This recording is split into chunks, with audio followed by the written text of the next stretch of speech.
So we have probably done the segment we're about to do 1,000 times. The difference is this is the now Cleveland Browns version. I'm Andrew Siciliano, and this is my dear friend and my former co-worker and star of Browns Saturday Morning Insider's Instagram as well, from NFL Network, my neighbor, Cynthia Frelund. Also, my dog's uncle. You are my dog. You really missed like the key. Gordy, and I always forget Clyde. the other one's name. Gordy and Clyde. And did you know that Gordy and Clyde, the Browns were very kind and sent the milk bone, the branded brown. And do you know what they did? They ate the entire thing, including the box. They ate the box as yeah. well? They wanted to be friends with Chomps so bad that they ate the whole box, including all of the cardboard. It was a touch-and-go day after that. Let's just put it that way. It's just full disclosure. Cynthia and I are neighbors, right? Yes. We live a couple of blocks from each other. So I see Cynthia and the dogs and her fiance Kyle out all the time. Anyway, you mentioned Chomps. Love Chomps. Okay. I'm playing to the audience here of Gibby and Jordan. You probably haven't heard on the Game Day radio broadcast Nathan Zagura read the spot with Chomps. Have you? No, but okay. I need to. Can we get Cynthia? Okay. We might have to drop this in at one point just so you can hear Nathan's conversation with Chomps. I can't wait. Okay. Knowing Nathan, I'm already dying. Like I have my expectations are really high. You will be dying. Chomps was actually awesome at the Pro Bowl too.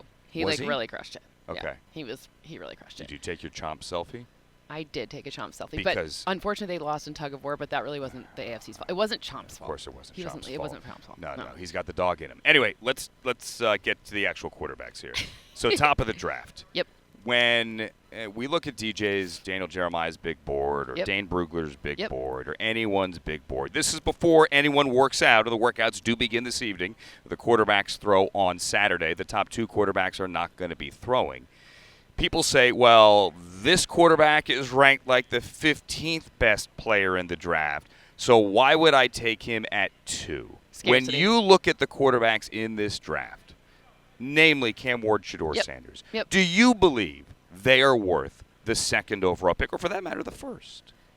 Scarcity rules the day. There's a couple of things in this draft that are very scarce. Offensive tackles being one of them, quarterbacks being another. Basically, in wide receivers, it's not as deep as we've seen in recent years. So because of scarcity and because of the importance of the quarterback position, if you can create the full strategy with your free agents and with your draft strategy, not just your number 1 overall pick or number 2, whatever slot you're picking in the first round, it's your whole strategy taken together. So if you can't do better in free agency, or if you don't have the guy on your roster that you would like to start the season with, I think you probably have to, for the sake of scarcity, because they likely won't be around the next time you're picking. We're talking to Cynthia Frelund here, our analytics expert at NFL Network and Browns Insider, of course, on Saturday morning. Don't forget to go to the Instagram. You know Gordy and Clyde appear because they love the Browns. No, and I'm the one walking down the Strand on the beach talking to myself, whereas other people walk by going the other way going, why is this guy talking to himself? How difficult is it to project? Because it is the quarterback, the most difficult position to nail in sports, and the most important position probably at any position in any of our 4 North American major sports. How difficult is it from an analytics perspective to project NFL performance off of college performance? This is one of the hardest years ever for a couple of reasons. I know Shedeur Sanders, but there's all these people are switching teams, not just quarterbacks. We're talking quarterbacks within college football. Yeah, the transfer portal. So NIL and transfer portal, we're in the bubble, what I'm calling the bubble, where it's really hard to evaluate teams. There's basically 2 conferences now, and neither of the top 2 quarterbacks played in the Big Ten or the SEC. So I don't know how to rate some of these things. With all these people moving around, you're seeing far fewer advanced concepts. The resumes are more narrow than we've seen ever before, at least since I've been doing this, and it's been a long time. Even though I'm only 25, it's been a long time. I'm still older than you. But ultimately, you're just not seeing the different resume stances. You're not seeing, we've all talked about this for how many years have we talked about, no one's passing under center anymore in college. Well, now it's even weirder, right? You don't have pulling guards. They don't have time to learn that stuff because all these guys are moving around so often that it's just mayhem, and they're kind of starting in the beginning. So the resumes are very incomplete. It's not to say they can't do it, but now you're projecting something with even more uncertainty. It's going to make it more volatile, and it's going to make it more like you could be a home run, but it could also be like a strikeout. No base hits. Fewer base hits in this draft. Is there a way to work in experience? Because in the past few years, Bo Nix a perfect example. Mm-hmm. Brock Purdy a very good example as well.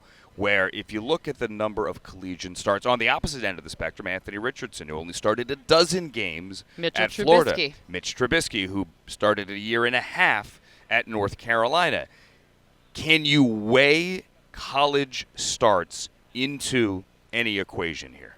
You're just far better suited. I would say yes. Because, I mean, you have more data. You have more data. Always more data is better because it helps define something, and you hopefully get more different experiences as well. How many zone, how many man, all those things. Have you seen? I cut you off. I'm sorry. No, you're not good. Just the data from those individual performances, but does actual number of starts become a data point? It does. It does for many reasons, not the least of which is in the same system, how many starts.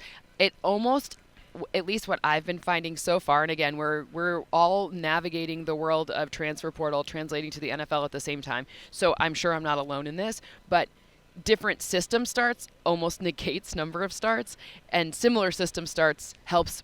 Like, that really gives you a leg up. Like, I would feel more comfortable taking, no one's a pocket passer anymore. Jackson Dart, right? But, like, no one's a pocket passer in the league. That's not in vogue as much anymore. But I'd rather take a pocket passer that I know who they are than a very mobile guy who I have no idea what's going on because I've seen him play kind of like this, kind of like that, and that's kind of Anthony Richardson's case, right? So I don't know. It's what, and the two things you said about, I mean, I would even argue for Jaden Daniels as well. Like, their coaches or offensive coordinators, or likely both, had a really good concept and picture of how they wanted to use them. You talked to Sean Payton. He, in his mind, he saw Bo Nix as, had some Drew Brees-like characteristics, and that's what he wanted to coach. That's what he felt comfortable doing. They were the team that used pre-snap motion the least in the NFL last year. Instead, they used different disguises of personnel. Training wheels were on. But that's because Sean Payton had a vision for how he wanted to use him, right? So if you have someone where, same thing with Brock Purdy, can you operate in what I want to do? I'm Kyle Shanahan. What do I want to do? I want to do these things. Can you do these things? Great. Then you can work for me. So it's less about this transcendental talent coming in and being like, I'm the second coming of Andrew Luck, whatever. But and more about, like, does the fit match with what I would like to do as a coach? It's fascinating talking to Cynthia Frelund again. Go back to Bo Nix. We had Bo Nix at the Senior Bowl last year on NFL Network, and the concern was, great, he had 60 starts, but he's not going to stretch the field. The completion percentage at Oregon was so high, 70% high, because it's dink and dunk and dink and dunk. And then you're in September and you hear opposing DBs say, we know where the ball's going and we never have to backpedal. It's always going to be in front of us. And then by the time you get to the end of the season, Bo Nix is throwing 50-yard darts downfield and dropping them in the bucket in Cincinnati in primetime, and he even threw one early before they got blown out against Buffalo in the wild card round. And you're like, well, okay. Right. Maybe they didn't get that one right. It is. Meantime, you mentioned the pulling guard before. As we get ready for the drills this evening, I think that's a great example and a segue of, hey, forget about the 40 time. Here's what I'm looking at. I want to see a 10-yard split on that offensive lineman because if he is pulling out in front of my back and trying to get wide, I want to know how he goes from 0 to 10 because that's all I really care about at that point. Hopefully he held the block and the back is downfield. What are the little things within the drills for people at home when they're watching this evening other than the sexy 40 time and all that they should pay attention to? So this is a great defensive front class. And now we've seen the return of the running back. So fun trivia fact. You ready? You want to do some trivia? Yeah, let's do it. So expected rushing yards is how much, what's the average you can expect from your running back at the time that they handle the ball. Past seasons has been like 3 yards, 3.5 yards. This year, it's been a high since we've been tracking for next year, 4.2. Now, when it's a quarterback, it's 6. And that's up a little bit from 5.7 in previous years. Can we differentiate between design runs and scrambles? Yes. Okay. So designed runs. Got it. Designed runs, 6.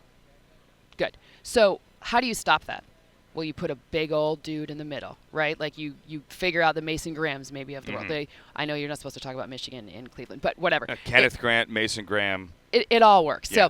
So, but ultimately, this is going to be very interesting from this defensive front class. We know Abdul Carter, very likely the best player on defense in this draft.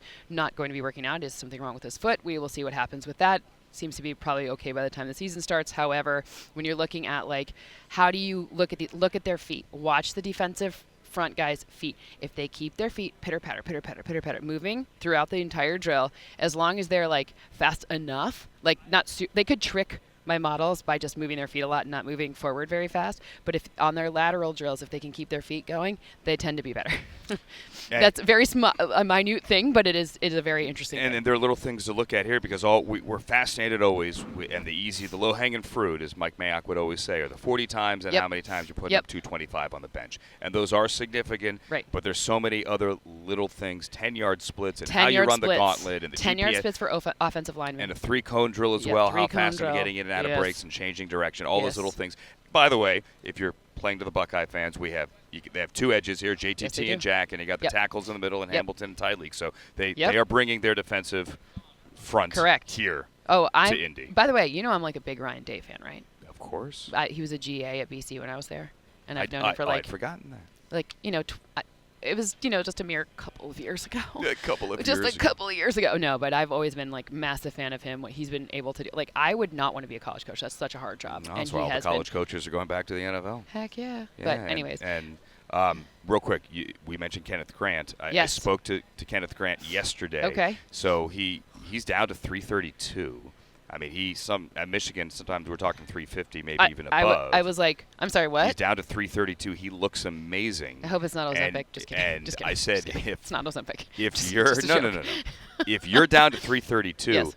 I think he's going to run. If he runs, he's going to run sub 5. And if he runs like a 4.95, which he has done on campus allegedly at 332, yep. Look out. As long as if anything under 5 is insane, but as long as it's 5.0 something, also okay. They claim that he ran a sub 5 at 350. I'm gonna be honest I don't with know you. that I believe that. That's what I was about to say. I will wait and see. I don't care though, Wait, because you W-A-I-T, not W-E. Boom, ching. He'll be here all week, folks. T. But yes, yeah, no. I think again, it's always about ranges. There's diminishing returns for these extra speedy guys. Now, if you're a guy who went from 350 to 332 and you can get your speed up, then of course. But then also put it in context. How many times are you putting up the weights? Right. Look at all of these things in context together. Curious. But I care about their burst time. So just look at the first 10 split. Yeah. And that first 10 split, the burst, you guys, Myles Garrett's burst is historic. Yes. Right? And his bend, you turn the tape on, you combine the bend with the burst, and that's absurd. And remember, we're painting a full picture here. Mason Graham may not test well, but turn on the tape and watch the former wrestler throw dudes, and you're like, I really don't care. Right. How well he tests. Because we need to name it suplexed him. I don't know wrestling terms anymore because I'm not a child anymore. I used to watch WWE, whatever. Nathan Segura, by the way, waiting in the wings here. You just took a shot. You didn't hear it. What? She said, I don't watch wrestling anymore because I'm not a child.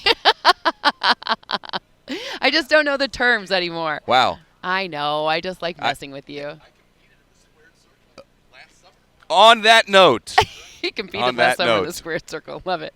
Neighbor, see you wonderful. Yeah. Cynthia Frelund, everybody. NFL Network's analytics at the S, Andrew. Keep the last S Plural. off for savings. I could just do one if you want. Expert on day one of the workouts here at the Combine.